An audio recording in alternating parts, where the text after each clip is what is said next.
te abençoe e te guarde, faça resplandecer seu rosto sobre ti, te mostre sua graça e te dê paz. Bonjour, encore une fois chez vous. On est là encore sur notre chaîne MC Kalenga TV. Restez toujours connectés, branchés avec nous. Et n'oubliez pas, je le répéterai toujours, de vous connecter, de vous abonner et de laisser un petit commentaire. Ça fait toujours du bien de vous lire, vous savez. Dieu continue à nous bénir. Il est toujours au rendez-vous. On est là, on apprend toujours. Que Dieu bénisse son serviteur Freddy Moukoutoa. Et suivons-les et nous ne serons jamais déçus. Bien sûr, suivons-les jusqu'à la fin. Merci encore une fois, chers amis, téléspectateurs et puis internautes de Andy Kalenga TV. Comme promis, aujourd'hui nous revenons avec toujours le même sujet et je crois que nous sommes en train de chuter petit à petit. Cependant, nous sommes encore contents de vos suggestions. La chaîne est en train de travailler pour que vous ayez un travail de qualité. Et nous, de notre côté, nous veillons à ce que le message reste le même, que nous demeurions toujours christocentriques et que nous puissions parler seulement de Jésus. Aujourd'hui, comme promis, parmi les choses que le diable ne voudrait jamais, alors jamais entendre, nous vous avons clairement donné ce message qui est la postérité de la femme. Nous voulons en parler encore une fois aujourd'hui. Mais je reviens un tout petit peu à ce qu'on a dit la fois dernière par rapport à la tendance humaine que nous avons de toujours regarder le mal. L'arbre que Dieu a placé dans le jardin de la connaissance du bien et du mal, cet arbre ne donnait pas seulement la connaissance du mal. Cet arbre donnait aussi la connaissance du bien. Mais l'homme a tendance à ne voir que le mal. C'est ainsi qu'aujourd'hui, avant que je vous parle directement de la femme qui a accouché, et que nous puissions un peu lire également dans le Nouveau Testament, parce qu'on a lu dans Genèse, mais on peut également lire dans le Nouveau Testament. Avant qu'on lise là-bas, je reviens un peu à ce qu'on est en train de dire par rapport à cet arbre-là et par rapport à la situation qui s'est passée dans le jardin d'Éden. Beaucoup d'interprètes de la parole de Dieu liés au Pentateuque et à cette histoire de la Genèse ont tendance à ne parler que d'un seul côté. On ne voit les choses que du côté du mal. On ne regarde pas les choses du côté du bien qui se passe dans cette histoire. Il y a beaucoup de bonnes choses dedans et vous verrez, comme je l'ai dit la fois dernière, quand Dieu a créé, il met chaque chose quand il a créé, chaque jour il disait qu'il voyait que cela était bon. Et quand il a créé l'homme, si vous lisez la parole, vous voyez que Dieu a encore dit que cela n'était pas bon. Quand l'homme est seul, Dieu dit que ce n'était pas bon. Mais quand il ajoute les animaux et la femme, Dieu dit que c'était très bon. Pourquoi Dieu dit ça? Et dans ces textes-là, si vous le lisez, vous verrez que quand Dieu dit « il n'est pas bon que l'homme soit seul », la suite, Dieu n'a pas créé directement la femme, il a créé d'abord les animaux et après il a créé la femme. Il y a une raison pour laquelle il a créé d'abord les animaux et après la femme. Parce que quand la femme a été tentée, elle a été séduite, elle est tombée, la solution c'était un animal qui a été tué et le sang de cet animal a permis à Dieu de rester en relation avec l'homme et la femme. Et c'est là que je vous parle de la repentance selon Dieu. Vous ne verrez nulle part Adam et Ève dire à Dieu que nous avons péché et nous demandons pardon. Mais vous constatez seulement que Dieu est en relation avec eux, il continue à être en relation avec eux. La raison, elle est dans la loi. Sans effusion de sang, point de pardon de péché. Quand Adam et Ève ont péché, il y a eu effusion de sang. Dieu a tué une bête, il est le premier sacrificateur qui a fait ce travail. Il a tué une bête, le sang de cette bête a permis à ce que Dieu soit en relation avec l'homme et la femme. Mais cependant, si vous lisez également la parole de Dieu, vous allez constater que le premier sang qui a coulé n'est pas le sang de la bête. Le premier sang qui a coulé, c'est le sang d'Adam lui-même. En sortant Ève de la côte d'Adam, Dieu a ouvert. Et en ouvrant, le sang avait coulé. Le premier sang qui a coulé, c'est le sang d'Adam. Ce n'était même pas le sang de la bête que Dieu avait tuée. Et le sang d'Adam, avant le péché, c'est un sang d'injuste. Et Ève qui venait dans le monde, Ève avait déjà une grande protection parce qu'il y avait le sang qui a coulé à sa naissance.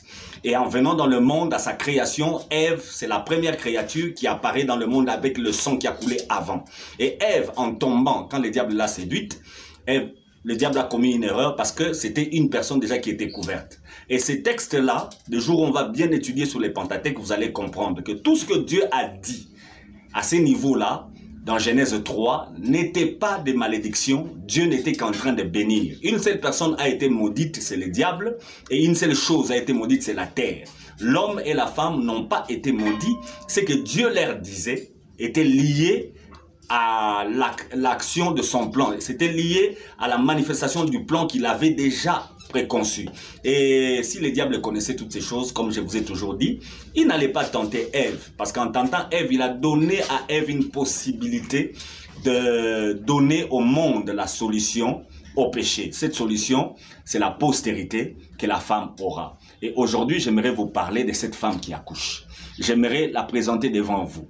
Et quand Dieu dit à la femme, j'augmenterai les douleurs de ta grossesse, bien-aimé, si vous avez un médecin à côté de vous, la naissance naturelle, si on ne fait pas la naissance par césarienne, si on doit faire une naissance naturelle, si la femme doit accoucher par voie basse, les douleurs sont très importantes pour que la femme accouche. D'ailleurs, ce sont les douleurs qui permettent à ce que la femme accouche vite.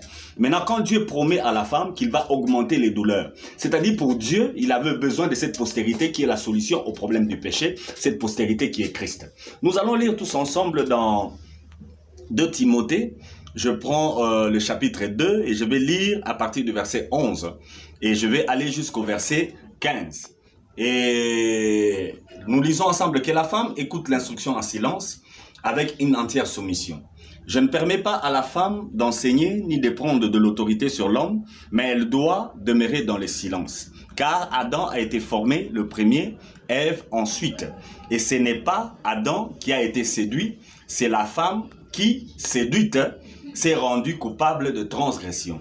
Elle sera néanmoins sauvée, c'est le verset 15 qui nous importe le plus, elle sera néanmoins sauvée en devenant mère, si elle persévère avec modestie dans la foi, dans la charité et dans la sainteté. Voilà.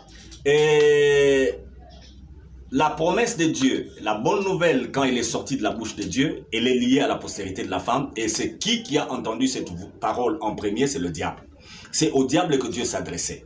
Et chaque homme doit connaître ce que Dieu a dit au diable. Et le diable est informé et il sait que la postérité de la femme met fin à son travail.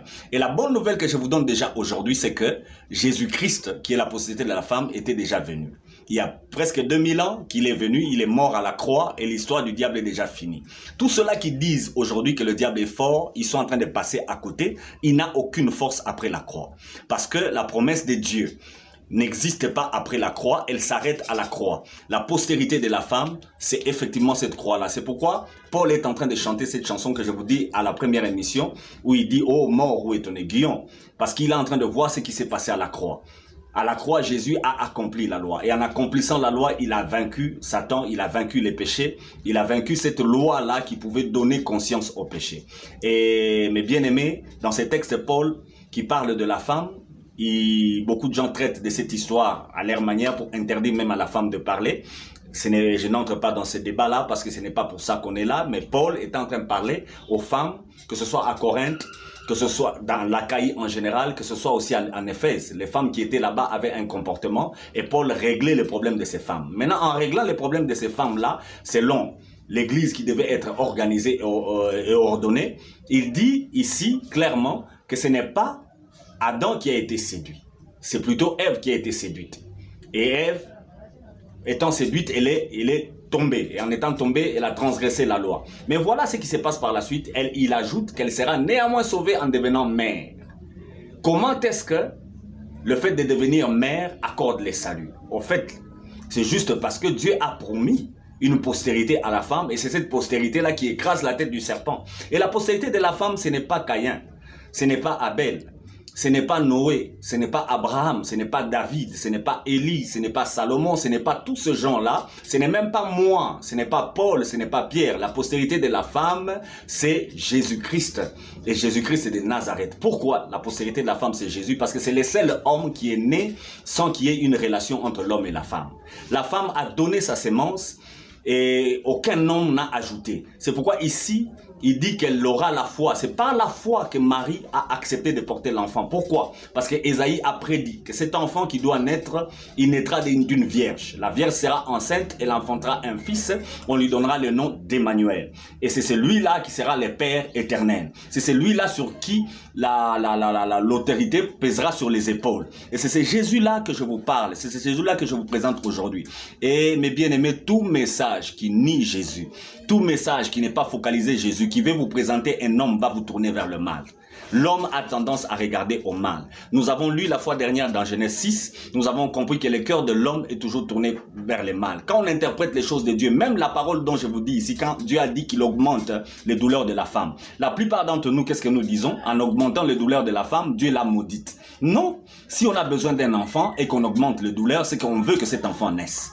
Dieu voulait que l'enfant naisse et que le problème du péché de la femme s'arrête, que la femme soit sauvée. C'est ce que Paul est en train de dire. Et pendant que je parle, toutes les femmes qui m'entendent doivent acclamer l'Éternel parce que leur situation a été changée. Jésus est venu, Jésus a versé son sang, Jésus a clôturé avec cette histoire-là de la femme qui a été séduite. C'est déjà fini, la femme est sauvée, la femme est comme l'homme. Et en Christ, il n'y a ni homme, il n'y a ni femme. Et nous qui enseignons maintenant cette chose, nous devons comprendre que quand nous parlons de Jésus, la postérité de la femme, l'histoire du diable est finie.